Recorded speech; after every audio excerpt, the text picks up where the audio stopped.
Bueno, muy buenos días. Bueno, estamos dando inicio al segundo ciclo que, bueno, está relacionado con varias de las actividades que venimos haciendo.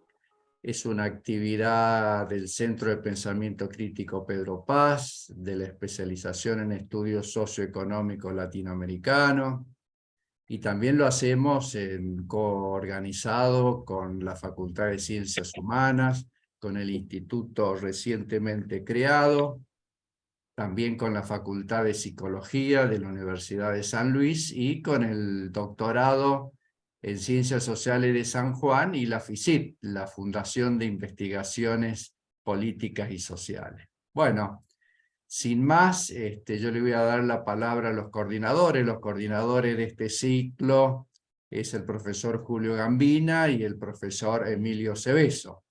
Así que, sin más, Emilio, Julio, adelante.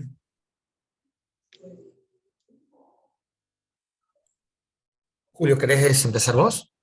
Adelante, Emilio, adelante, adelante. Bueno, el ciclo, para las personas que nos vienen acompañando y para las personas que por ahí están acercándose, ahora tiene 6 encuentros en total. Hemos empezado ya hace una semana junto a Carlos del Frade discutiendo la problemática de las violencias, los negocios y el poder en el capitalismo, sobre todo vinculado a la problemática de la ciudad de Rosario en Argentina. Y hoy vamos a dar continuidad al ciclo con la profesora doctora Cecilia Quevedo y el doctor Jerjes Loaiza, que, bueno, el título que nos han brindado es Violencia y Ciudad en los Contextos Latinoamericanos. Para encuadrar un poquito, muy brevemente, lo que es el ciclo de charlas, si bien la temática está relacionada con el eje de violencia y ciudades, el objetivo principalmente es poder discutir, traer a colación la perspectiva marxista y los textos de Marx, no puntualmente en un sentido analítico, sino como un abordaje, un trasfondo que permita problematizar la contemporaneidad del capitalismo y claramente esta tradición como forma de pensamiento que consideramos relevante y necesaria de reivindicar para comprender los fenómenos sociales hoy. Entonces, en este marco, presento brevemente a las personas que van a presentar hoy en el ciclo, sin dejar de agradecer, por supuesto, la presencia de todos y de todas en este momento, y sobre todo agradecer a quienes han brindado su tiempo para poder hacer las presentaciones. Cecilia Quevedo, si pueden silenciar por favor sus micrófonos. Gracias. Cecilia Quevedo es doctora en ciencia política, actualmente investigadora asistente del CONICET y docente de la Universidad Nacional de Córdoba. Es integrante del programa de investigación Ideología, Prácticas Sociales y Conflictos y del Grupo Interdisciplinario de Estudios sobre el Hábitat, y su línea de trabajo está orientada a discutir, problematizar las construcciones ideológicas de las políticas públicas, sobre todo en poblaciones indígenas en la provincia de Chaco. Es sobre esta temática que va a versar su presentación hoy. Por supuesto que hago una breve referencia a la trayectoria de los presentadores. Podría decir muchas cosas más. Por otro lado, Jerjes Loaiza es doctor en Ciencias Sociales, con mención en Sociología por la Universidad Nacional Mayor de San Marcos de Perú. Es docente en la Pontífica Universidad Católica del Perú y actualmente es director del Departamento Académico de Sociología, también de la Universidad Nacional Mayor de San Marcos, y es profesor asociado en esa misma institución. Las temáticas que indaga, que está actualmente investigando, aborda las relaciones de poder en el contexto político del Perú, la violencia de género, la inmigración y el racismo. Bueno, en esto doy pase, si quiere decir algo más, acá el profesor Gambina o el profesor Elorza, y ya podríamos iniciar, después que si quieren hacer alguna intervención, con la charla. Adelante nomás, Emilio, sin más. No sé, Julio, si vas a hablar, pero... No, Vamos con Cecilia. Bienvenido Cecilia y Jerjes. Enciendan el micrófono y empezamos con Cecilia. Bienvenidos. Bueno, en primer lugar, buenos días a todos y a todas. Muchas gracias por el ajuste del horario. Yo sé que el espacio tenía su momento a la mañana y amablemente se han amoldado a los tiempos nuestros, así que bueno, muchísimas gracias por eso. Y me interesaría, antes que nada, proyectar. Ustedes me dicen si se ve. ¿Se ve perfecto? Sí, sí, perfecto, perfecto. Bueno, ahí está. Bueno, tarda un ratito, pero se mueve. Bueno, en primer lugar, agradezco a Emilio la invitación. Nosotros somos parte de un programa que viene pensando de algún modo los tiempos contemporáneos del capitalismo en las ciudades, ¿sí? El programa Ideología, Prácticas Sociales y Conflicto es para nosotros como un espacio de discusión donde podemos trabajar líneas individuales y problemáticas en distintas ciudades, tratando de ponerlas en diálogo con el pensamiento crítico, con el marxismo, entre otras perspectivas teóricas, ¿no? Y lo que me he abocado en el último tiempo, en mi línea de investigación, tiene que ver con la ciudad de Resistencia, Chaco, ¿no? En una de las regiones quizás más pobres de la Argentina. Ustedes en el conversatorio anterior habían tenido la conferencia puntualmente trabajando en la problemática de Rosario. Bueno, ahora me parece interesante establecer esa vinculación, ¿sí? Son territorios que no están del todo lejos, que tienen incluso un proceso histórico que los ha hermanado, dos provincias que están muy cercanas, ¿no? Muy cercanas, por más que el modelo productivo sea totalmente diferente, ¿no? Y en este marco, lo que a mí me interesa presentar es algunos de los avances de investigación que tengo y que me ha llevado a analizar este nombre pomposo que ustedes ven aquí, que es Proyecto de Intervención Urbanística Integral del Área Gran Toba, ¿sí? Es un proyecto de vivienda que se realizó, que tenía como objetivo destruir viviendas preexistentes de comunidades Comp o Toba, ¿sí? Comp o Toba, un pueblo indígena de la provincia de Chaco, viviendas que habían sido construidas en la década del 70 y construir a partir del 2014, que empieza con el gobierno de Jorge Capitanich y queda descontinuado. Ahí en el 2019 tenemos el cambio de gobierno tanto a nivel nacional como provincial, asume a nivel provincial Domingo Pepo, y queda desde el 2015 al 2019 medio como en el aire, un proyecto urbanístico, ¿no?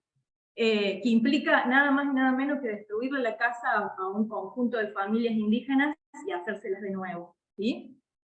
Ese es el punto de partida, por lo cual yo les voy a proponer un recorrido para pensar ese presente, ese barrio Toba, ¿no? Ese barrio Toba conflictivo, cruzado por un conjunto de problemáticas sociales. Les voy a proponer un abordaje histórico, ¿sí? Porque ahí es donde yo creo que tiene sentido una perspectiva marxista, ¿no? En primer lugar, recordar cuando Chaco no era provincia. Recordemos que Chaco se provincializa en la década de los 50, ¿no? Fue la provincia Domingo Perón, hermana de La Pampa. Cuando Chaco era territorio nacional, ¿sí? Uno de los momentos quizás centrales, luego de la conquista del Desierto Verde, ¿sí? Que tenía como objetivo la anexión de esos territorios para la definición de límites del Estado Nacional, Chaco ocupó un lugar central. Luego de ese proceso de las campañas militares, no sé si ven la imagen, me confirman si la están viendo, ¿no? Sí, Cecilia. luego de esas campañas militares que duraron hasta 1911, uno de los dispositivos centrales para aglutinar a las comunidades indígenas de distintas etnias, ¿sí? Inclusive poblaciones criolldas, tuvo que ver con la figura de la reducción. En este territorio la reducción de Napalpí es actualmente muy conocida, seguramente muchos tendrán información del juicio que se llevó a cabo hasta el año pasado, ¿no?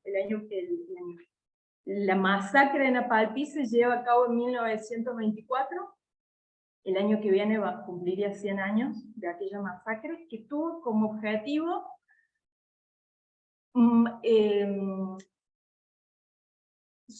llevar a cabo acciones militares desde un avión, ¿sí? Un avión que el ejército le había regalado al Aeroclub del Chaco, para reprimir a los huelguistas, ¿sí? Población indígena que estaba reclamando por sus condiciones paupérrimas, condiciones laborales paupérrimas, familias enteras que estaban concentradas en la reducción, y que en 1924 van a ser violentadas cruelmente, llevando a cabo una masacre, o lo que hoy se considera como un genocidio también, a través de un avión, ¿no? De este avión que la historiografía tardíamente daría cuenta, de este avión que fue fotografiado por un antropólogo que andaba en la zona, que había sacado fotos a la concentración, al campamento indígena que se había sublevado de alguna manera, ¿no? El campamento de los alzados, y que son encontradas en el Instituto Iberoamericano de Berlín, entre otras investigadores, por Mariana Giordano, que da cuenta cómo este fotógrafo de alguna manera va a ser, esta fotografía incluso va a ser una pieza clave para el juicio de Napalpí. Lo interesante de este momento histórico me parece que tiene que ver con cómo el ejercicio de la violencia, ¿no? La violencia en el modo de producción capitalista es una marca, ¿sí? Es una marca indeleble en el origen del proceso de producción, que no solo ha separado a los trabajadores de la tierra, como nos dice Marx en la acumulación originaria, sino que también ha llevado a cabo campañas de violencia y muerte, ¿sí? Es uno de los puntos centrales que yo les propongo a ustedes para la presentación, y que tiene que ver con cómo la violencia es esa marca indeleble en el capitalismo, que vamos a ver a medida que vayamos avanzando cómo va adquiriendo distintas formas, ¿no? Y que cómo es interesante no olvidar ese proceso histórico, ese proceso de larga duración que tiene nuestro escenario, nuestros procesos, nuestras problemáticas urbanas actuales, que es lo que nos interesa, ¿no? Cómo hay cierto devenir violento y cruel para ciertas poblaciones, no solo poblaciones étnicas, sino poblaciones en términos de clase. Aborigen es una definición más de clase que de etnia, porque aglutina un conjunto diverso de trayectorias culturales diferentes para subordinarlas al trabajo asalariado, ¿no? En la reducción de Napalpí, el indio manso tenía una distinción en el brazo que lo diferenciaba del indio que estaba fuera de la reducción, ¿no? Cómo la proletarización tuvo esa marca violenta, y el avión es un signo central de la violencia que va a acompañar el devenir histórico de esas poblaciones indígenas que hoy tenemos en el barrio Toba. Ese avión fue el encargado de tirar caramelos para que los trabajadores salgan. Esto está en las declaraciones de los sobrevivientes, de las sobrevivientes, Rosa Grillo, que murió hace muy poquitos días. y que tiene que ver con el recuerdo, la memoria de cómo el avión pasa, tira caramelos, ¿no? Y ellos salen y ahí es cuando se les da muerte, ¿no? Unos 300, menos de 300, 400 trabajadores, y que es una masacre que queda en el olvido, ¿no? Una segunda idea que a mí me interesa es tratar de pensar esta violencia histórica que tiene un devenir ligado al capitalismo, que no se puede separar, desligar del capitalismo. Tiene que ver con la década de los 50, ¿no? También allí donde se da para mí una segunda separación de la tierra, de los trabajadores que habían quedado en esos territorios, sobre todo en la parte del impenetrable, del noroeste de Chaco, limitando con Formosa con Salta. Tiene que ver con los procesos que se dieron en la década del 50, ¿sí?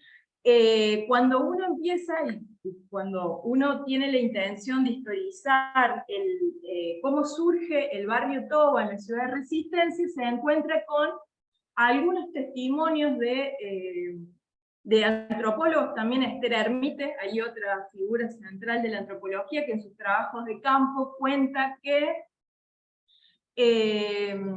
en la década de los 40, ¿sí? de los 40, se le dice a las poblaciones que habían quedado, que estaban sentadas al borde del ferrocarril, en el lote de 170, ya en la ciudad de Resistencia, porque se habían desplazado de sus territorios originales, se les dice que la señora de Perón, que Eva Perón, los estaba esperando en Polonia o Chaco. Ellos van a ver, porque la promesa era que se les iba a entregar tierra, descubren que Eva Perón obviamente no estaba, y cuando vuelven a sus territorios a Resistencia, ya sus lotes habían quedado cercados, y se ubican donde actualmente está el barrio Toba, ¿sí? Cerca de la ruta 11, aproximadamente a 2 kilómetros de lo que hoy es la Plaza Central de Resistencia, Ciudad de las Esculturas, como el eslogan de la provincia. Lo que me interesa de este proceso es remarcar un segundo punto, que es cómo podemos mirar la experiencia actual de la pandemia y de las problemáticas urbanas al interior de una ciudadanía mercantilizada. Y ese es otro aspecto sumamente interesante que nos da la perspectiva marxista, ¿no? Donde el indígena, si se quiere, ocupa siempre un rol productivo. No es como el caso de los mapuches, que también recientemente lo habrán escuchado en los medios de comunicación, una subjetividad que se puede extrapatriar de esa cuestión chilena, por ejemplo, ¿no? El riesgo de que los mapuches siempre pueden llegar a ser chilenos, sino que hay un componente de clase que no se pierde y que adquiere como mano de obra, pero como peón, como cliente, como consumidor, adquiere siempre otro sentido, como emprendedor vendiendo artesanías para el Parque Nacional Impenetrable, etcétera, etcétera, ¿no? Adquiere otro sentido, pero siempre hay una óptica productiva en ese significado. Otro de los momentos importantes en el proceso histórico del barrio Toba tiene que ver con los procesos que se abren a partir de la dictadura militar, que donde muchos también, los que son más grandes recordarán el Chaco Puede, y este proceso que también sometió bajo una campaña al oeste chaqueño, la campaña del oeste, tratando de colonizar territorios, de parcelar, de vender la tierra. Empezaría en los años 90 la venta de tierras, pero es una gran avanzada sobre ese territorio del impenetrable, que no solo es en el impenetrable, de hecho la dictadura va a crear una ciudad, Fuerte Esperanza, es un pueblo estratégico que se crea de la nada, un pueblo creado directamente por la dictadura, sin indígenas, y un conjunto significativo de características que no les quiero desarrollar, pero sí quiero decir que la dictadura tuvo un proyecto político para los indígenas. Y ahí es otro punto interesante para entender el barrio Toba. Es en la década de los 70 que la Cruz Roja, que era la organización que tutelaba el barrio Toba, ¿sí? Un barrio caracterizado por la promiscuidad, como percepción de la Cruz Roja respecto a las familias extensas de las comunidades indígenas, no nucleares, sino extensas, que tenía que ver con tutelar, de conseguirles trabajo, de nuevo la subjetividad productiva, de enseñarles a cómo se cocinaba, cómo se limpiaba, cómo se hacían las cosas en la vida doméstica y en la vida urbana de una ciudad. Es en este contexto que también se construyen unas viviendas abovedadas que veíamos en la primera foto, un techo redondeado, ¿sí? Que van a ser las que Capitanich prometió destruir porque ya estaban muy insuficientes. Este es un segundo momento que da cuenta de el rasgo, quizás de unas segundas formas de separación que son sometidas a las poblaciones indígenas, una nueva lógica de distinción, ya no de los sujetos de la tierra, sino de los sujetos respecto a sus propias familias extensas, ¿sí? Hay en los informes de Hermite, para esta etapa, un interesante punto que tiene que ver con cómo a los integrantes de una misma familia no se le daban dos casitas al lado, sino que se parcelaban y se loteaban, teniendo en cuenta que una misma familia, padres o hijos y demás, abuelos, se separaran por el barrio, ¿sí? Esto en la década de los 70. Llegando a el contexto de la gobernación de Jorge Milton Capitanich, que gana las elecciones en 2007, él asume con un interesante discurso reparatorio para las comunidades indígenas, que va a estar centrado en el reconocimiento de la masacre de Napalí, ¿sí? El equivalente a lo que para Néstor Kirchner fue el proceso de los 70, el proceso de violencia que pareció abierto por la dictadura militar en los 70, es para Capitanich la masacre de Napalí, el reconocimiento de que el Estado, el territorio nacional del Chaco, la gobernación del territorio nacional del Chaco había llevado a cabo un genocidio con trabajadores indígenas. Ese reconocimiento estuvo significado con la entrega de una vivienda a lo que en ese momento era la última sobreviviente de la masacre, Melitón Henry, que moriría en el mismo año, 2008. ¿Sí? Como forma de reparación, el Estado de Chaco lleva a cabo entonces este gesto simbólico de entregarle una vivienda a una sobreviviente indígena, ¿sí? Un gesto ideológicamente muy interesante para lo que nos compete y para lo que sigue. Una de las cuestiones que tiene que ver con las formas de inclusión a las poblaciones indígenas en el barrio Toba ha tenido que ver entonces con este proyecto que yo les mostraba el título al comienzo, de Proyecto Integral Urbanístico Gran Área Toba, que tenía por objetivo destruir las viviendas que había hecho la Cruz Roja y que se habían entregado a la dictadura, esas 220 aproximadamente, esas casitas de 8 por 25 metros, todos uno al lado del otro, siguiendo una tira larga, eso que ven ustedes, siguiendo la tira del ex ferrocarril, donde se habían alojado los trabajadores indígenas durante las décadas precedentes, ¿no? Muchas décadas precedentes.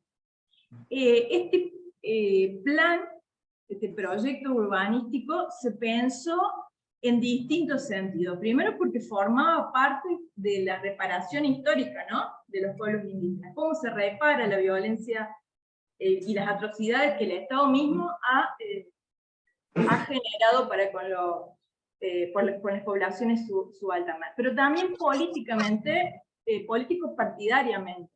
Este plan de vivienda se inaugura de manera apurada, como todas las inauguraciones de obra pública, para la campaña de Scioli y Zanini, ¿sí? El acto de campaña de Scioli y Zanini en el 2015 se inaugura en el barrio Toba, ¿sí? Fue como la gran obra que llevó a cabo bueno, la dupla presidencial que finalmente perdería las elecciones, ¿sí? Pero en este proceso de llevar a cabo una política pública tan ambiciosa, tan compleja como la que implicaba sacar familias de sus casas, ¿sí? De esas casitas, ahí estamos viendo en la primera foto el traslado, ¿no? El traslado nos hizo acordar, o me hizo acordar lo que muchas veces se veía en la ciudad de Córdoba con las ciudades barrios, ¿sí? Cómo el ejército había estado dispuesto a colaborar, a llevar a cabo el proceso que tenía que ver no solo con el traslado, sino con el derrumbar una casa en donde se había vivido casi toda la vida, ¿sí? Que esa es otra lógica de la violencia. Las implicancias de eso. Obviamente, esta política era tan compleja que llevó muchísima negociación con los factores, con las mujeres, con los punteros políticos del barrio, para que todas las familias, sobre todo los más ancianos, que recordaban incluso la gesta o el paso de la Cruz Roja, que inclusive tiene una imagen muy positiva en el barrio, sobre todo en las generaciones más grandes, en los mayores, y tener que destruir esa casa, ¿no? Eso fue un momento complicado. Lo que decidió el Estado provincial fue trasladar a esas familias y llevarlas, obviamente, a otro predio preparado para tal fin, que quedan, ustedes ven la distancia a la imagen inferior, en ese mapita, ¿sí? Es un predio acondicionado técnicamente para alojar a las familias en etapas, ¿sí? Lo que ustedes veían número 1, número 2, número 3, eran etapas de la política pública que iban sacando grupos de familia e iban relocalizando en ese rectángulo superior. Obviamente, esto salió absolutamente mal. Todas las pertenencias de las comunidades indígenas que trasladó todos esos roperos, las camas, los electrodomésticos, absolutamente, se guardó en un galpón destinado para tal fin, con un acta notarial que le decía que cada familia tenía tal y tal pertenencias. Se amorfosaron, se robaron, se mojaron, etcétera, etcétera. No podían llevar ni un ventilador a la nueva relocalización en el nuevo predio, y paralelamente una campaña publicitaria de que esta era la gran transformación del barrio, un barrio marginal que iba a transformarse, a reconstruirse, y a regenerarse, ¿no? A cambiarse, a transformarse, ¿no? A esa esperanza del progreso y del desarrollo de la mano del Estado para con los sectores subalternos. El campamento en donde se localizaron tenía esta disposición, eran containers. Los containers ustedes saben que son otro invento muy pragmático y útil del capitalismo contemporáneo, ¿no? El gran invento del traslado de mercancías eran los containers, que estaban supuestamente adaptados para que habitaran las familias, ¿sí? una especie de campamento, también la idea de campamento que vuelve con el paso del tiempo, y donde estas familias obviamente tuvieron que estar mucho tiempo más que él inicialmente planificado. Entre los conflictos que se registran en esta etapa de la política pública,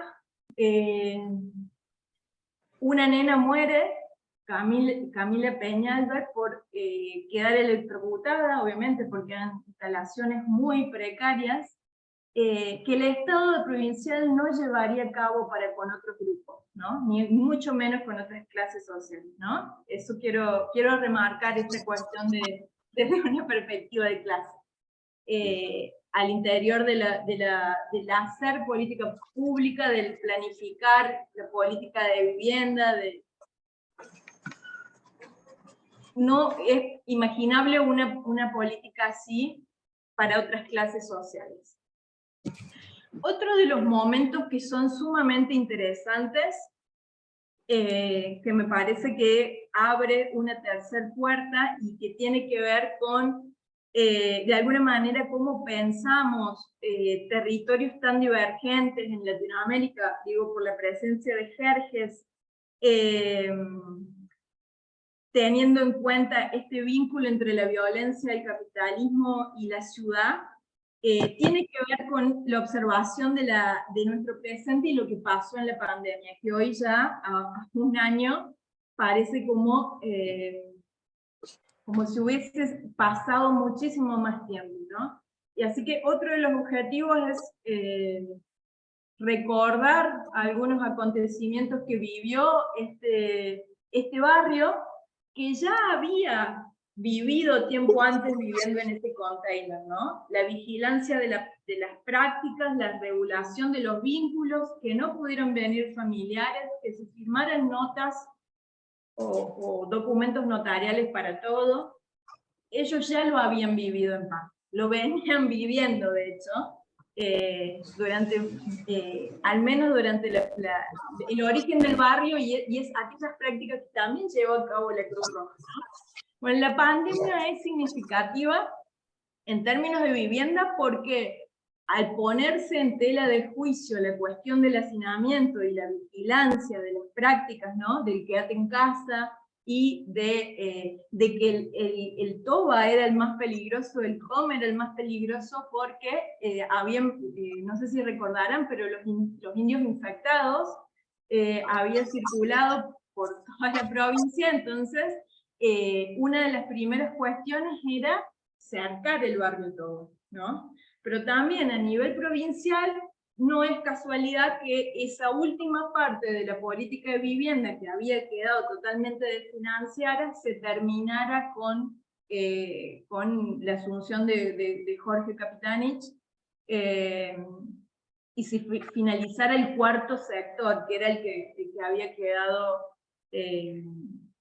quedado sin finalizar, ¿no? Sin finalizar las obras.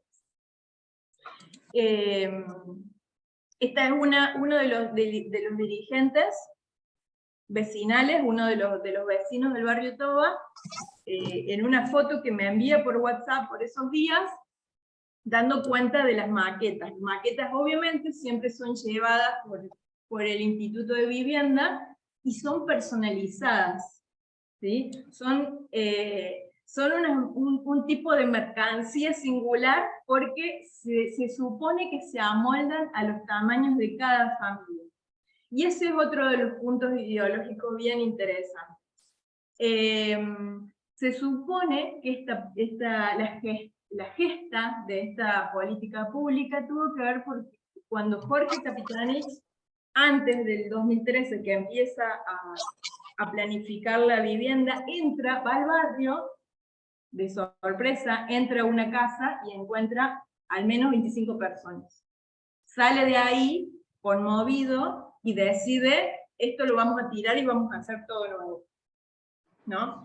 Esta era la última etapa, y como las anteriores había tenido ese rasgo de personalización de la vivienda,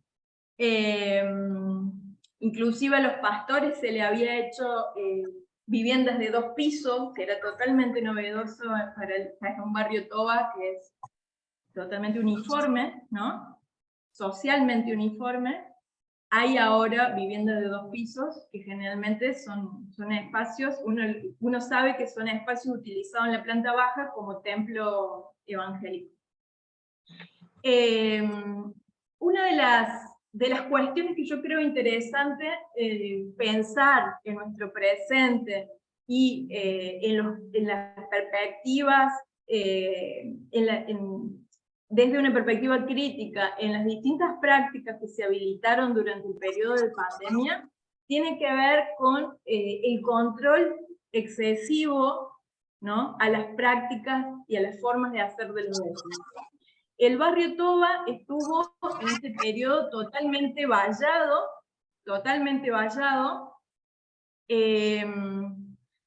donde hubo cercos perimetrales que controlaban tanto la salida como el ingreso de los barrios. El ejército tuvo también obviamente su presencia en el territorio. El ejército era el que en algún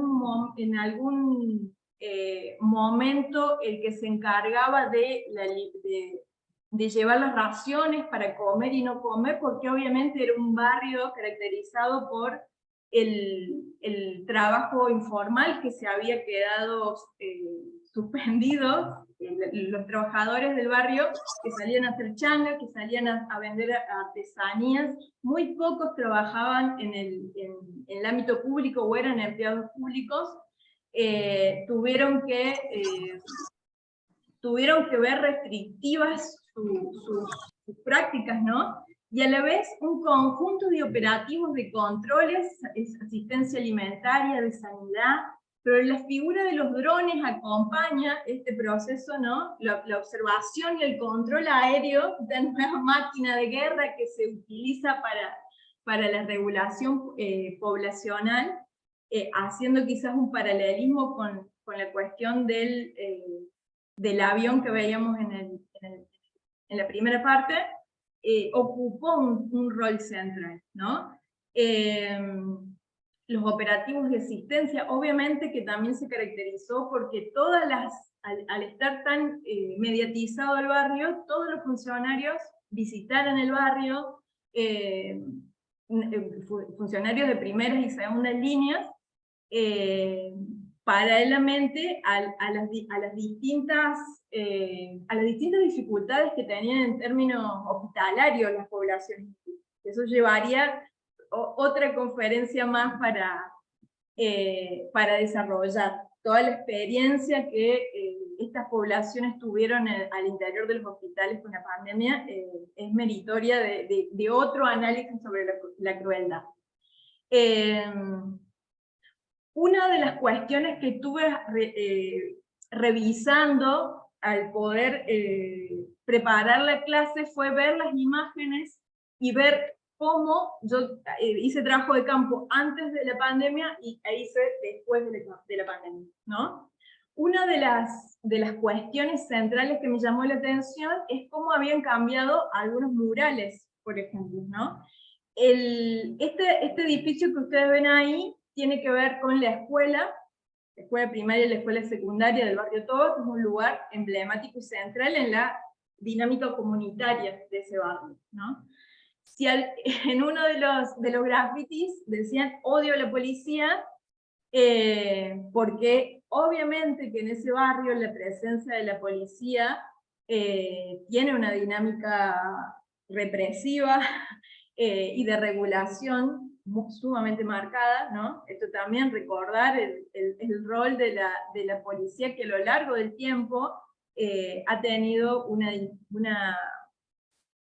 dimensión territorial en este barrio sumamente particular. En el segundo mural, lo que aparecían ahora tenía que ver con la cantidad de muertos que tiene el barrio por COVID, ¿no? Uno de esos muertos es Juan Chico, un intelectual que muere durante la pandemia. quizás el intelectual más referenciado del pueblo com, que tuvo su abuela fue sobreviviente de la masacre de Napalpí, y él fue uno de los referentes que llevó a cabo un activismo claro por el juicio de Napalpí, porque estaba convencido en que había que ejercer allí un trabajo de memoria y de justicia para su pueblo, ¿no? Que finalmente se lleva a cabo, a pesar que, bueno, en un proceso que él no pudo ver del todo. Pero sí quiero destacar eso, que fue artífice de esa política de memoria que lleva el pueblo com en relación a Napalpí. También como otros referentes de la cultura, artesanos, músicos que fallecieron en el barrio. Hay otras fotos también, en las distintas visitas. Esa es la entrada del barrio Toba, que obviamente tiene este cartel, que mucho se puede vincular con los lugares turísticos, ¿no?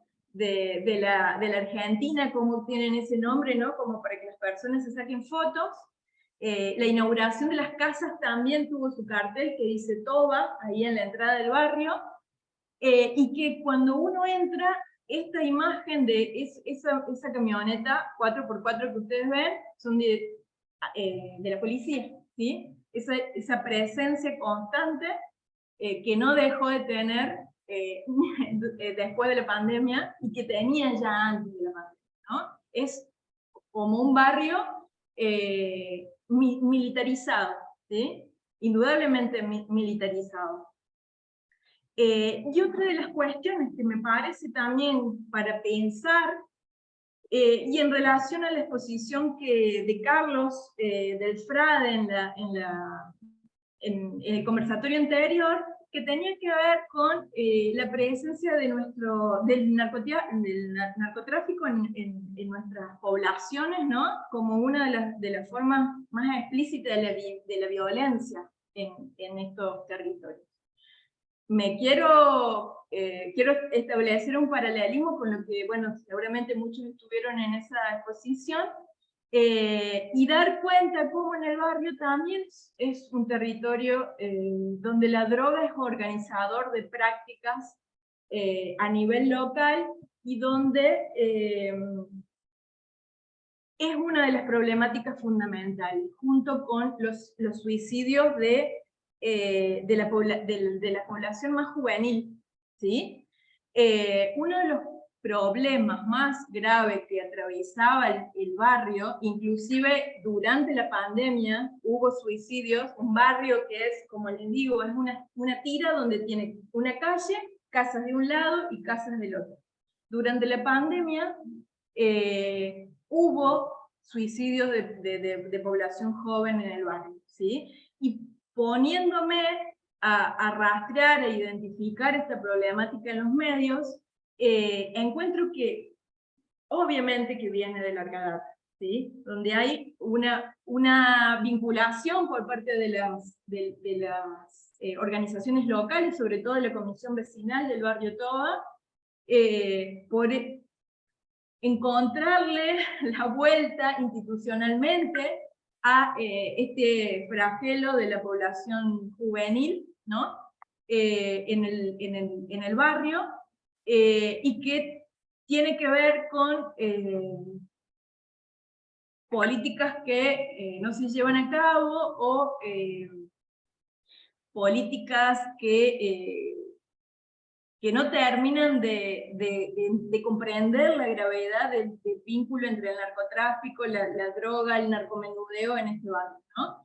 Una de las cuestiones centrales, ya para ir cerrando, Emi, con la cuestión del tiempo, tiene que ver con una anécdota que me contó una de las referentes, Laura, una de las referentes de la Comisión Vecinal hoy, una de las primeras mujeres que está a cargo de la Comisión Vecinal, que tiene que ver con un acontecimiento a fin de año del año pasado, y es que se encontró, unos pastores entran a la iglesia y encuentran a un sobrino colgado en la iglesia. ¿sí? Que para ellos, para la comunidad de pastores, no fue un suicidio más, sino que tuvo un significado sumamente preocupante, ¿no? Y que de alguna manera organizó y reorganizó a los pastores, que muchos no tienen nada de vinculación entre sí, a los pastores de las distintas iglesias, para ver cómo resolver este problema que está focalizado en la juventud del barrio, ¿sí? La juventud estigmatizada, violentada, controlada por la policía, sin posibilidades de trabajo formal, y a la vez ese vínculo entre el narcotráfico y las prácticas y las prácticas organizativas de las comunidades indígenas también tiene que ver con otra cuestión que no quiero dejar de comentar, por más que le robe un poquito de tiempo a Jerjes, y que tiene que ver con lo que pasa en el impenetrable, ¿sí? Desde hace unos años se ha organizado un colectivo de población wichí que se llama Guardia Huasac, ¿sí? Y que tiene como objetivo al menos dos. Uno es, en el impenetrable, en la localidad de Sausalito, uno es combatir el narcotráfico, ¿sí? Porque son territorios libres de narcotráfico, donde las avionetas también se ven, y no tirando caramelo precisamente, y cuidar el desmonte y el despojo territorial, el corrimiento de la frontera agropecuaria en estos territorios, y el desmonte, ¿no?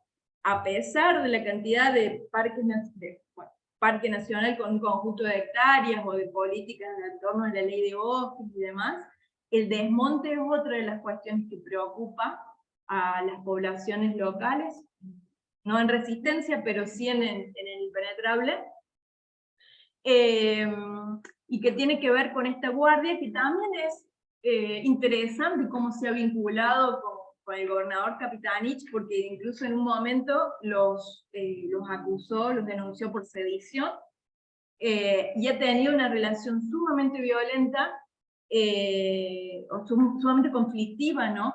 con esta organización, que inclusive en un primer momento portaba armas, y que luego se los obliga a que dejen de portar armas y que sean políticamente correctos y que se configuren como guardianes ambientales, ¿sí? Que estén más preocupados por el cuidado de la naturaleza, como se supone que los indígenas buenos tienen que hacer, y no que anden por ahí desorganizando a la sociedad.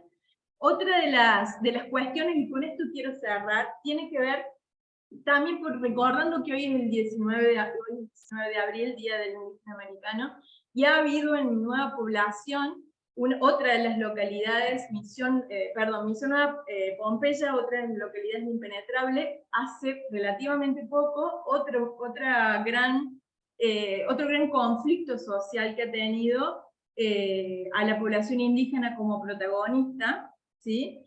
Y que tiene que ver y que siempre termina el conflicto con la policía y siempre termina con la represión, y tiene que ver con un conjunto de problemáticas de larga data que viene atravesando la comunidad indígena, en términos de desapariciones, en términos de represión, en términos de muerte, ¿sí? Aquí algunos nombres de los últimos dirigentes, niños, jóvenes, mujeres que han tenido, que han sido víctimas de estas lógicas del capitalismo, ¿no? Que nada tienen que ver con las retóricas pomposas y novedosas del turismo en esta zona, ¿no? Eso es la violencia estructural ligada a la tierra y ligada a aquel sentido que destacaba al principio, y que me parece interesante también recordar, ¿no? Una última, como para cerrar, una última impresión sobre cómo a lo largo del tiempo la violencia del capitalismo se ha metamorfoseado, nos hace ver que el presente, ¿sí?, que muchas de las prácticas del presente, que no necesariamente se perciben como violencia, incluyendo al interior de una política pública, al interior de una política pública de vivienda que se supone que repara, que da derechos, que otorga algún nivel de bienestar, está atravesada por la crueldad y por la violencia, ¿sí? Y que no la terminamos de comprender si no lo analizamos desde una óptica de larga duración, ¿sí? Desde un proceso histórico complejo que tiene que ver con el capitalismo, y que de alguna manera nos da cuenta de cómo, si se sintetiza en algo, ese capitalismo es en las máquinas de muerte que llevan, como dice Bembe, a ciertos sujetos a hacer poblaciones de muerte, a generar y crear mundos de muerte, donde hoy, bueno, identificamos a estas poblaciones urbanas indígenas, pero que de alguna manera nos obliga a indagar, a seguir pensando cómo la ciudad, el capitalismo y la sensibilidad están unidas. Ese es otro punto para los que estuvieron en el conversatorio anterior, que me parece interesante seguir. No simplemente eso, y dejo espacio a mi compañero. Bueno, muchas gracias, Cecilia. Vamos a tener tiempo más o menos hasta la 1, sí, más o menos no, hasta la 1.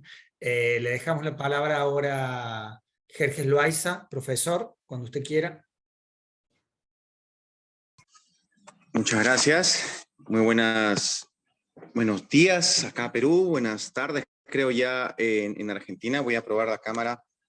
Tengo problemas, dificultades de conectividad. El capitalismo definitivamente en el día de hoy, pero no va a ser pues una prohibición para que pueda estar el día de hoy con ustedes. Bien. Quería hablar de dos temas que había coordinado con Cecilia, gran amiga, y agradezco bastante la invitación que me pueden dar. Si en algún momento hay una mala conectividad, por favor me lo hacen saber. Y tiene que ver con la necesidad de poder pensar y repensar el contexto primero de la necropolítica en relación obviamente a lo que implica el marxismo, ¿no? Y sobre eso había preparado un tema rápidamente, ya que no hay mucho tiempo. En 20 minutos voy a plantear esto. Había preparado un tema relacionado a lo que es la necropolítica de la información. Voy a contextualizar rápidamente. En el caso peruano, lo que nosotros tenemos es un caso en donde, como usted en las fake news también denominadas, bastante fuerza en el contexto del COVID-19, de la COVID-19, ¿no? Y los países donde más fake news hubo, justamente fueron los países donde mayor desarrollo de muertes, mayores muertes hubo, ¿no? Como es el caso de Brasil, como es el caso de México y el caso peruano. Quiero solamente limitarme al caso peruano. En cuanto al caso peruano se refiere, tenemos una situación sumamente trágica. Y yo he identificado 4 momentos particulares. El primer momento, y con esto la conclusión nos va a llevar pues a una suerte de ultraderecha o ultraliberalismo que existe en el Perú, que no le importa la muerte que pueda provocar. Lo importante es imponer un modelo que no tiene que ver con un modelo que beneficie para todos, sino determinados bolsillos de determinadas personas, de determinados partidos políticos, ¿no? De ultraderecha. Un primer momento tiene que ver con la fake news cuando recién aparece la COVID-19 y se negó su existencia, o se dijo en todo caso que esta era sumamente inofensiva, ¿no? Y para esto cito, por ejemplo, a un médico en Juliaca que dice: me ofrezco voluntario en el Perú para ver si el dichoso coronavirus puede matar gente y crear una epidemia en nuestro país, ¿no? Ahora, quiero subrayar que estas noticias tienen apertura en medios de comunicación. Y estos medios de comunicación tienen relación directa, primero, no solo con una ideología o modo de pensamiento que es de ultraconservador, sino con partidos políticos. Es más, de quienes voy a hablar son actuales y excongresistas de partidos como el Partido Fujimorista, partido de ultraderecha en el Perú, que ya ha gobernado bajo una suerte de dictadura en el país por 10 años. En Canal Willax, que es un canal de televisión por cable, que se ha autoconvencido de ser el adalid de la libertad, por ejemplo, salió un médico llamado Tomás Borda, que es un médico que ha tenido programa propio en Señal Abierta. Él decía: Cuando dicen coronavirus, lo primero que pienso es exageración. Uno no puede desarrollar la enfermedad y contagiarse, pero es el sistema que tiene la capacidad. Estos comentarios, por supuesto, al final un grupo humano, y obviamente pues, audio. cuidaba y decía que esto. Entonces voy a bloquear la cámara, ¿de acuerdo? Ok, gracias.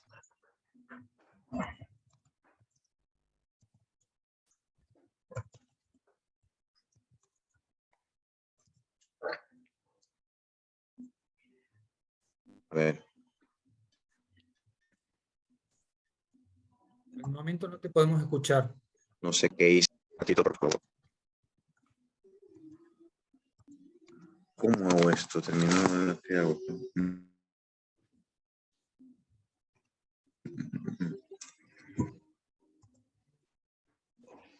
Bien. ¿Se me escucha en este momento? Sí, mejor. Ya.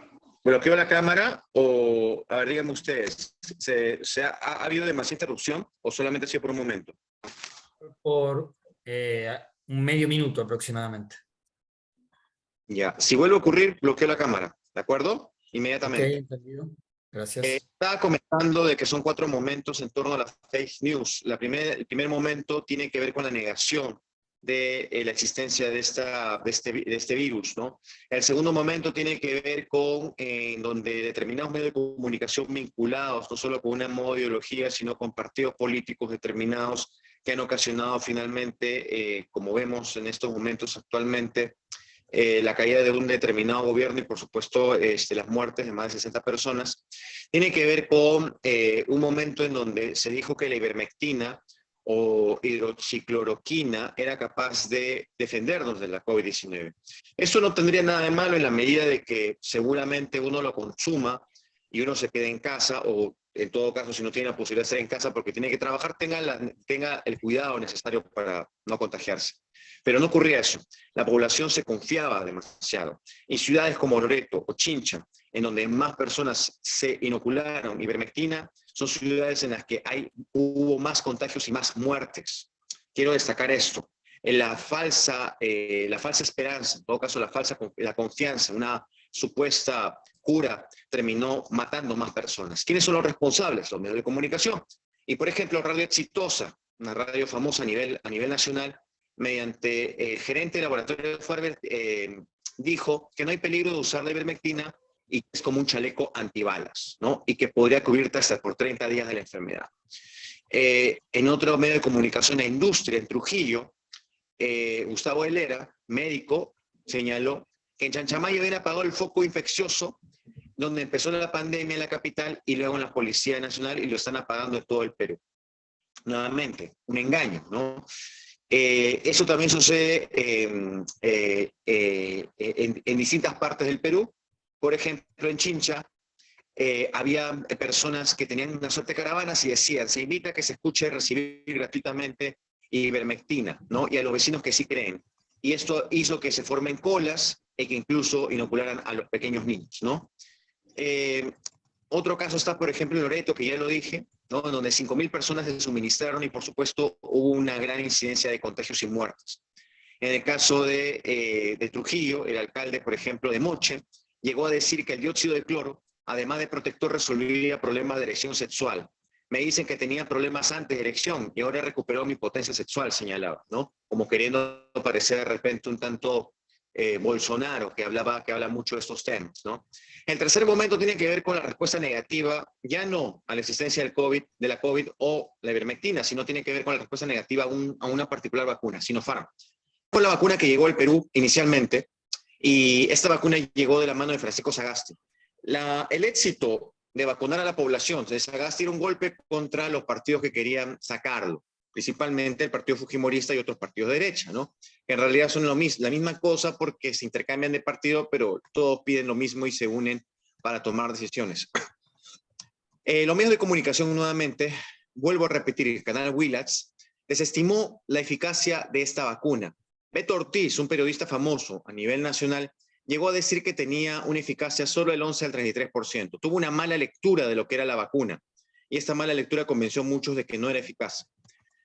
Al día siguiente, por supuesto, se le criticó y se le dijo que había tenido una pésima lectura de lo que era Sinopharm y que esta eficacia era la eficacia, había leído al revés los resultados y que había una mala intención en realidad en torno a esto. Nuevamente, en el canal Willax en el 2021, se dijo, un congresista actual del Partido Fuerza Popular, en este momento dijo, hay que partir de nuevo con la vacuna Pfizer, hay que cortar con Sinopharm. Ha habido corrupción, la corrupción ha manejado todo. Esto tuvo como consecuencia más muertes. Meses pasaron sin que la vacuna para evitar la COVID funcionara o se inoculara, se administrara. Jaime Bailey, otro periodista famoso en el caso peruano, llegó a decir, presidente Sagasti, la vacuna china proviene de una sociedad sojuzgada por una dictadura totalitaria de partido único. Entonces las vacunas chinas merecen suspicacia porque proviene de una sociedad que no es libre, ¿no?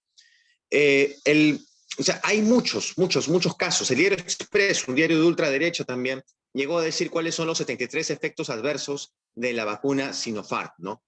Y uno de estos comentarios del diario decía, los fabricantes de psicosociales y de lenguaje engañoso para manipular la conciencia social de los pueblos los quieren someter al nuevo orden mundial del mal. Han acuñado el título peyorativo de antivacunas a los que debidamente informados han descubierto lo que las vacunas nos vienen haciendo hace décadas y que son genocidas. Habiendo investigado los supuestos antivacunas y los provacunas, hemos llegado a la conclusión de que la cordura intelectual y moral las tienen los primeros intactos, los antivacunas, y que los segundos la han perdido por ser parte de la organización genocida mundial que está imponiendo falsas vacunas, ¿no? El cuarto momento viene cuando ya llegan otras vacunas, Pfizer, AstraZeneca, además de Sinopharm. Ya no había queja en decir que esa vacuna no sirve. El problema fue que empezó a decirse, tengo derecho a no vacunarme.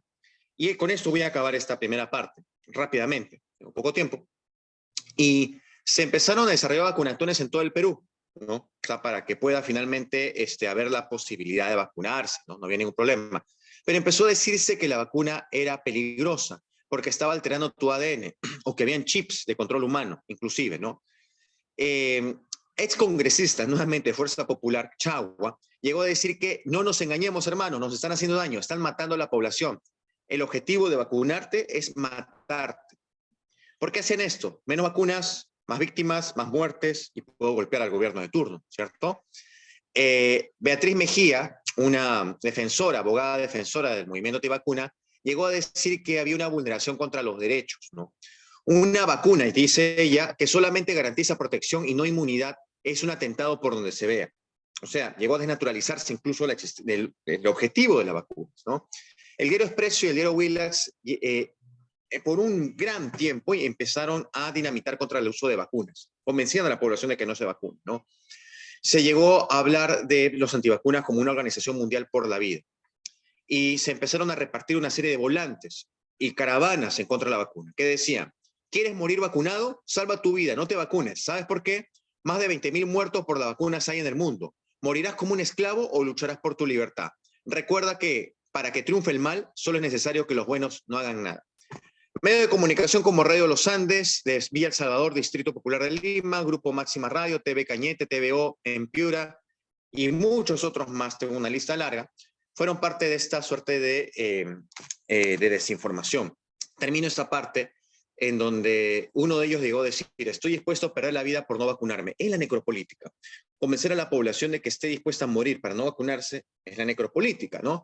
Y ahora termino esta parte con sospechas, solamente con 3 personajes. Uno de ellos, Margot Palacios, promotora de la ley, congresista, que se vacunó, pese a decir que no se vacune. Ella dijo que fue porque no le dejaban subir a un avión. Segundo caso, un conductor televisivo de incidencia nacional que decían que no se vacunen y que a él lo segregaban por no vacunarse. Juan Francisco Escobar. Se descubrió que se había vacunado. Cuando se le dijo, ¿por qué te vacunaste si tú no crees en la vacuna? Él dijo, es algo privado, un delito aplaudido por rojos como tú, pero no soy un funcionario público y no le debo cuentas a nadie. Y el último caso, de un abogado antivacuna muy importante, Lucas Jersey, que hablaba de que no había que vacunarse, sin embargo, se había vacunado. Lo peor de todo es que mintió diciendo que se había vacunado en Estados Unidos y le administraron una vacuna antes de tiempo. Estuvo dentro de esta mafia de los que vendían vacunas. O sea, los antivacunas no creían ni siquiera en que las vacunas nos hacían daño. Querían vender esta verdad a los más pobres, a las personas más desinformadas, evidentemente, para que mueran más y de esa manera pues el gobierno terminara cayendo. Esa es la primera parte que quería establecer. 5 minutos para la segunda y última. que conversé con Cecilia, estuvimos coordinando sobre estos casos y hablamos de la necesidad de también establecer relaciones con lo que era la reforma agraria o momentos antes de la reforma agraria y también una, si no crítica, reflexión en torno a lo que decía Wallerstein. Entonces, para eso he escogido algunas citas en torno a lo que dice o plantea Wallerstein y también algunas reflexiones en torno a lo que sucede. Una de las cosas que se han dicho es que el gran error, y hasta hace poco tiempo yo lo decía también, pero la lectura de Wallerstein me ha hecho pensar bastante en lo que es su teoría del sistema mundo, tiene que ver con que el caso peruano, hemos tenido nosotros un sistema precapitalista, se le llama, o feudal, durante mucho tiempo. Para decirlo de manera sencilla, desde la independencia del Perú, la población indígena y negra, que era la gran mayoría del país, fue sumamente maltratada, esclavizada, soslayada, segregada, ¿no? En el caso de la población indígena se le llamó yanaconas, que es una suerte de esclavitud, pero con ciertos derechos, principalmente evangelizadores, que se desarrolló en la parte de la sierra de manos de un señor llamado Gamonal. Eso se desarrolló con bastante fuerza a partir de 1896, donde llega al poder un presidente que le da todas las facilidades a la oligarquía peruana, que empieza a exportar algodón, empieza a exportar minerales, y empieza a exportar incluso caucho, que determina la muerte de 50.000 indígenas en el Putumayo, territorio antes peruano, ahora colombiano. Todas estas muertes y por supuesto maltratos que se da a través del llamado enganche o yanaconaje, o en este caso las correrías, que es la muerte de cientos de miles de personas en el caso de la selva peruana, responden pues a un mal sistema, no capitalista o precapitalista. El propio Mariátegui habló de que nosotros tenemos un sistema feudal, no capitalista. El error de esto radica en que la visión precapitalista feudal, en el caso peruano, se creyó que era parte de un sistema aislado del capitalismo. Se creía que el capitalismo del Perú no se desarrollaba por la mala práctica y no nos dimos cuenta que estábamos en un sistema mundo, en una etapa en corte imperialista, en la que dependíamos de países como Inglaterra, posteriormente Estados Unidos, en un sistema en el cual nuestro pseudo-feudalismo o precapitalismo era parte del capitalismo ya instalado. Una de las críticas que justamente Wallerstein plantea esta idea de creer que el capitalismo es un fenómeno muy moderno, es un fenómeno muy de aquí y ahora, en realidad es un fenómeno que viene desarrollándose desde los albores de la noción o mención de lo que implica o significa la modernidad, ¿no? Y esto nos lleva a la idea o a la crítica o a la confusión de lo que representa efectivamente la modernidad. ¿Qué es la modernidad? La modernidad es un principio que da pie al trío homotético, en todo caso a las ciencias sociales como la sociología, entre otras ciencias, que plantean la idea de que la modernidad pues, es el objetivo final, pero la modernidad es la visión o la perspectiva de determinados países que siempre han estado mucho mejor que los países latinoamericanos o los países en vías de desarrollo. Y los países en vías de desarrollo no van a poder llegar a lo que estos otros países, porque el sistema económico en el que nos encontramos, el sistema económico capitalista en el que nos hallamos, va a impedir siempre que podamos llegar a ese lugar o a ese espacio, porque primero, como decía Quijano, no pertenecemos a esa epistemología de vida o epistemología histórica, o en todo caso contextualización histórica.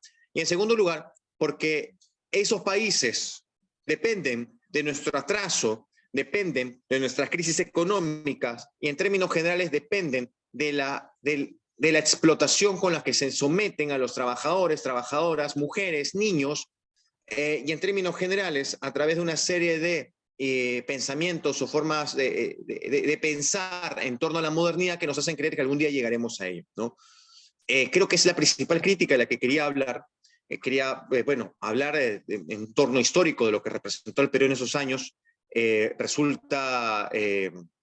resultaría muy largo, pero hay diferentes momentos en realidad que esto implica, ¿no? Por ejemplo, en 1965 mueren varias personas, hablaba Cecilia de los bombardeos.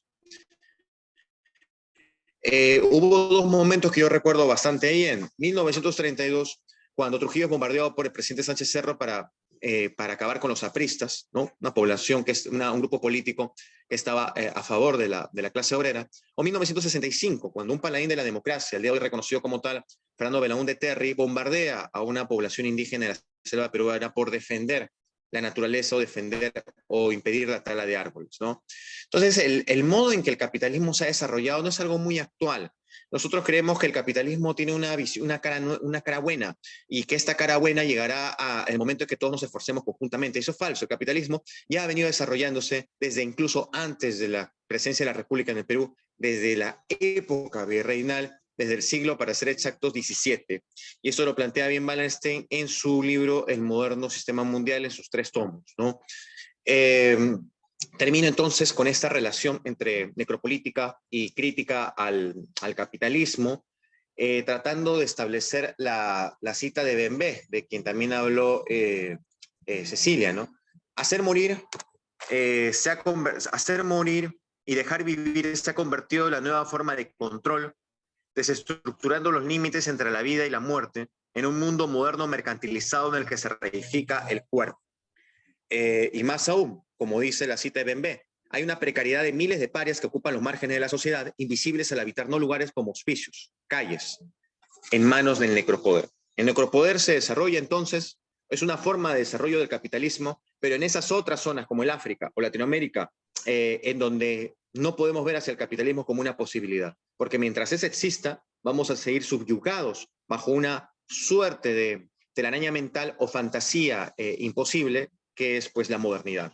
Esta forma de pensamiento nos ha llevado a una crisis y lleva incluso a las universidades, colegios, escuelas a una gran imposibilidad de poder saber qué es lo que tiene en manos o lo que se desarrolla en nuestros países. Y van a haber políticos seguramente, grupos económicos que no van a permitir que así suceda, porque en el caso peruano, como lo he demostrado, la necropolítica y la información es constante. En el caso peruano, el 85% de los medios de comunicación los tiene Grupo de Comercio, que es dueño de todos estos canales y grupos que he mencionado hace un momento. Muchas gracias. Muchas gracias, Jerjes. Bueno, tenemos el chat por si alguien quiere hacer alguna intervención, bueno, mediada por el chat. Y si no, quienes quieran realizar algún comentario, vamos circulando la palabra, teniendo en cuenta que, bueno, tenemos un límite de tiempo hasta la 1, ¿sí? Nos podemos quedar un poquito más, pero no mucho más.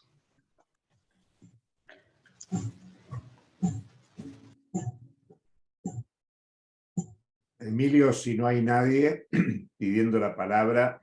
Ah, no, ahí está Miguel Ángel, que pide. Vamos con Miguel Ángel Arrieta, ¿te parece? Sí, buen día a todos y a todas.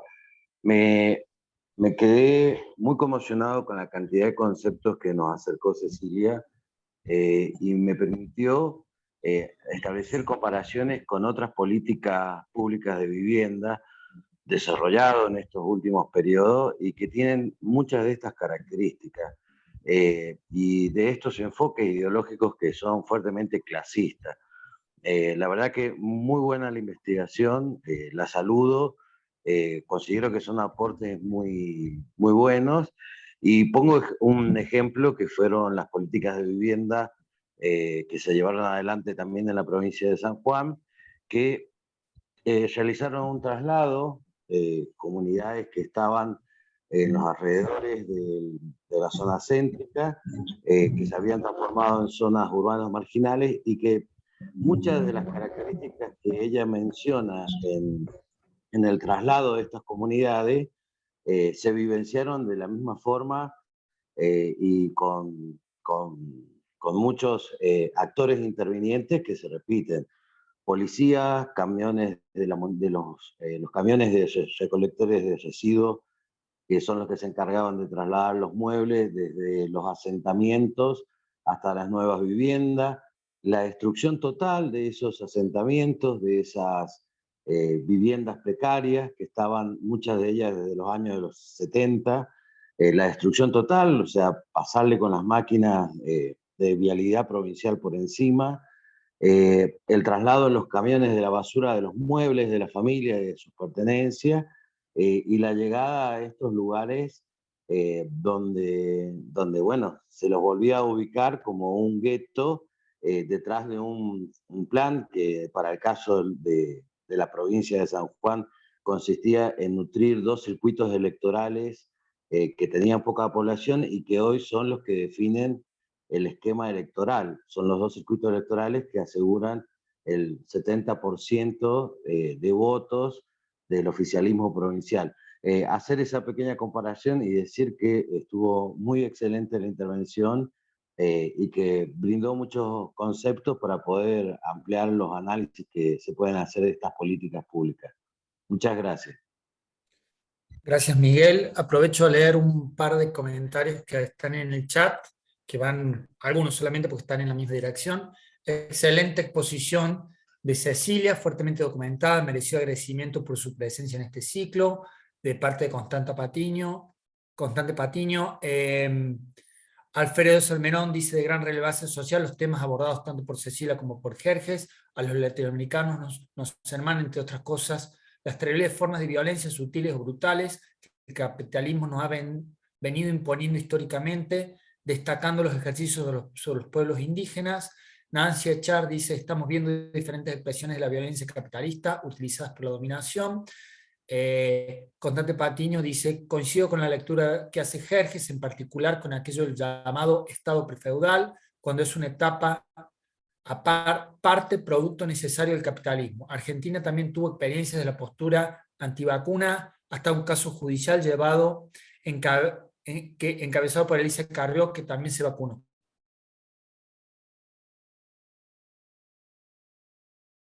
Ahí pide José Luis Ronconi. Adelante, José Luis. Bueno, desde ya muy agradecido, no solo por la invitación, sino por las exposiciones que, bueno, han mostrado violencia prácticamente explícita. Yo digo, en mi región, la violencia por ahí, en algunos momentos sí se explicita. Por ejemplo, hace poco hubo toma de tierras debido a la crisis habitacional que hay en la región, los alquileres carísimos, el acceso a la tierra muy limitado. Y bueno, se procedió desde el poder político con topadoras, ¿no? Policía, criminalización, bueno. Hay una violencia no tan explícita, que es, por ejemplo, la producción petrolera en la región ha dejado cientos, diría miles de pozos abandonados, pozos ya no productivos, y no han asumido el costo del sellado de esos pozos, lo cual torna peligroso el uso de tierra sobre esos pozos, ¿no? El uso de la tierra. Ha pasado que en kilómetro 8 de nuestra ciudad, un dato: la ciudad de Comodoro Rivadavia se conocen los barrios como kilómetro 5, kilómetro 3, kilómetro 8, porque viene del asentamiento de los yacimientos, ¿no? Entonces, tenemos kilómetro 27, kilómetro 20, bueno, podría seguir. Yo a lo que voy es que hace poco justamente hubo un análisis de Marcelo García en el extremo sur, donde entrevista e investiga y logra un número. Por ejemplo, hacen falta 3.000 millones de pesos para el sellado de esos pozos, y bueno, toda la ciudadanía que tiene problemas de alquiler, problemas de acceso a la tierra, viene padeciendo justamente de la carencia de un programa que involucre, por ejemplo, a las que se apropiaron de ganancia por dejar de sellar, para facilitar de pronto que haya tierra pública, ¿no? Que haya tierra. Yo vivo en un barrio que es cooperativa, y que tuvimos problemas, por ejemplo, el día de hoy que no tenemos gas, porque había pozos que no estaban sellados, cercanos al barrio. Entonces, el gas nuestro es un gas carísimo, envasado. Estamos hablando de, a fin del año pasado, 75.000 pesos por mes si querías calefaccionar la vivienda. Bueno, y como eso van surgiendo, pero quiero decir, marcar que a veces es muy explícito la topadora pasando por las precariedades que pudieron lograr armar en el momento de la toma aquellos que necesitan tierra y vivienda, o esa cosa invisible de la empresa que se retira logrando ganancias multimillonarias sin responder socialmente por el modo de producción que utiliza. Básicamente quería marcar eso y de ya agradecer lo que nos han estado enseñando y mostrando la compañera y el compañero preopinante. Muchas gracias. Bueno, muchas gracias por las participaciones. Estamos con muy poquito tiempo. Yo quiero, en nombre del Centro de Pensamiento, luego le doy el cierre a Emilio, pero destacar las dos presentaciones. Es un ciclo que yo estoy muy gratificado por el ciclo. Este es el segundo encuentro de 6 encuentros que vamos a tener sobre el tema de violencia en las ciudades, una mirada desde el marxismo, y creo que lo que hemos traído hoy a la discusión, bueno, brillante, lo dicen las compañeras, los compañeros en el chat de viva voz, tanto Cecilia como Jerjes nos han dado un panorama en esto que fue violencia en ciudades, 2 casos paradigmáticos, y nos hablan de Argentina y de Perú, de Chaco y de ciudades que mencionó Jerjes, y de una problemática que atraviesa toda América Latina y el Caribe. Contarles que tenemos 3 compañeros, compañeras habitués de nuestras presentaciones, Bambina, Alejandro, Hugo Adrián, que en este mismo momento están en la puerta de la legislatura en Mendoza, acompañando la movilización de los pueblos originarios, protestando contra la barbaridad de la legislatura mendocina, desconociendo la tradición de los pueblos originarios en nuestros territorios. O sea que esta historicidad que hizo Cecilia, brillante para asociar la acumulación primitiva del capitalismo en la Argentina, y que Jerjes recién cierra aludiendo a la concepción del sistema mundo como todo el proceso de colonización, conquista y luego la independencia política de los pueblos de América Latina estuvo subordinado a una lógica de acumulación capitalista que en definitiva es lo que acontece hoy. Por eso ese relato histórico para Argentina, Chaco, Resistencia, Machagay, Napalpí, traído al presente, y el relato de Jerjes, que termina con este golpe tan fuerte con Castillo preso, y esta situación en Perú nos demuestra cómo este sistema capitalista organiza las ciudades y la civilización en función de la tasa de ganancia y no en función de las necesidades de nuestros pueblos. Así que desde ya muy contentos, muy agradecidos. El tema va a seguir en próximos encuentros. Lamentablemente, Juan Pablo, estamos sobre el cierre. No sé si es breve, hacemos 1 minuto con Juan Pablo y después le damos a Emilio para el cierre de la jornada. Juan Pablo, muy breve, y le damos a Emilio. Solamente decir que todo eso se da no solamente en los pueblos originarios, sino también en todos los sectores marginales alrededor de los ríos, en el caso hasta de San Luis.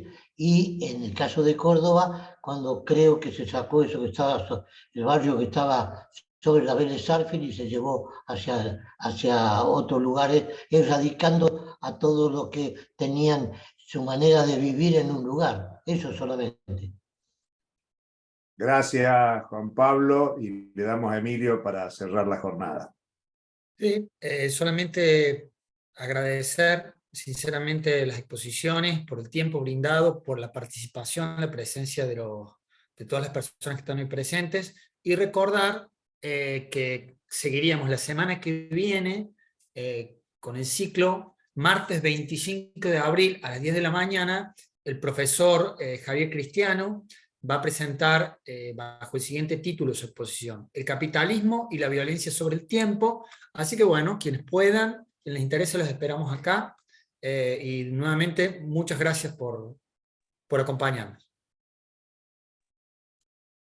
Muchas gracias. Bueno, gracias a todos también por la escucha y los comentarios. Así que me llevo ahí el compañero de San Juan, Comodoro Rivadavia, sobre San Luis. Creo que hay muchas conexiones con el capital que tenemos que seguir pensando.